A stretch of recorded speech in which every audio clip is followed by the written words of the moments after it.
मैं कभी लाहौर नहीं गया हूं, मैं कभी पाकिस्तान से बाहर नहीं गया हूं, मैं कभी हॉस्टल नहीं गया हूं, मैं कभी भी कराची नहीं गया हूं, तो किसी जगह आप नहीं गए हैं, या मैं कहूं मैं कभी भी मसरूफ नहीं रहा हूं, मैं कभी खुश नहीं रहा हूं, मैं कभी उदास नहीं रहा हूं, मैं कभी कमजोर नहीं रहा हूं, वहां पर हम इस्तेमाल करते हैं नेवर बीन या नेवर बीन टू।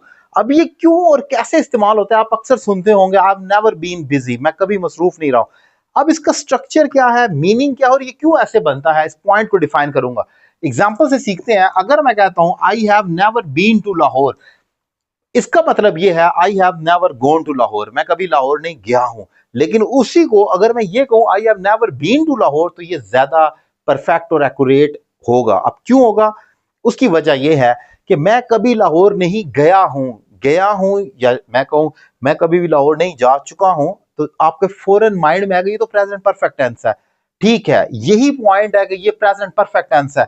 अब प्रेजेंट परफेक्ट टेंस में हैव हेल्पिंग वर्ब आता है, तो आई हैव सिंगुलर के साथ, और ऑब्वियसली आई के साथ आप प्रोनाउन के साथ हैव पुट करेंगे, तो ये तो आपका हेल्पिंग वर्ब हो गया। और उसके बाद वर्ब की थर्ड फॉर्म आती है आई हैव नेवर, बी की थर्ड फॉर्म बीन होती है, जिसका मतलब है होना।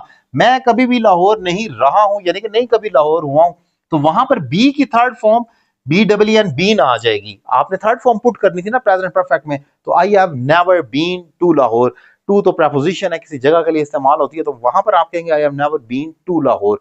इसी तरीके से अगर मैं ये कहूं कि वो कभी भी सुस्त नहीं रही है, तो मैं कहूंगा she has never been lazy, वो कभी भी सुस्त नहीं रही है, यानी कि वो कभी भी सुस्त नहीं हुई है, तो वहां पर मैं कहूंगा शी हैज नेवर बीन। अब वो भी यही स्ट्रक्चर है कि यानी कि वो कभी सुस्त नहीं रही है, यानी कि वो कभी भी सुस्त नहीं रह चुकी है। अब चुकी है अगर प्रेजेंट परफेक्ट है, तो ये हैज हेल्पिंग वर्ब है, और ये बीन वर्ब की थर्ड फॉर्म है जो प्रेजेंट परफेक्ट में आती है, तो बी की थर्ड फॉर्म बीन होगी, यानी कि वो कभी भी सुस्त नहीं रही है या रह चुकी है।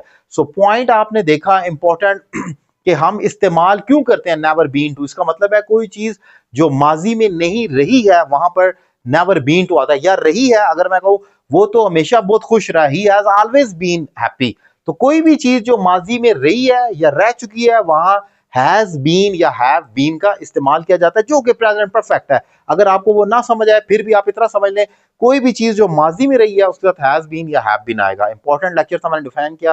उम्मीद करता हूँ लेक्चर आपको पसंद आया होगा। अपनी राय का इजहार करें, और ऑनलाइन क्लासेस के लिए नंबर आपके सामने स्क्रीन पर मौजूद है। Thank you very much.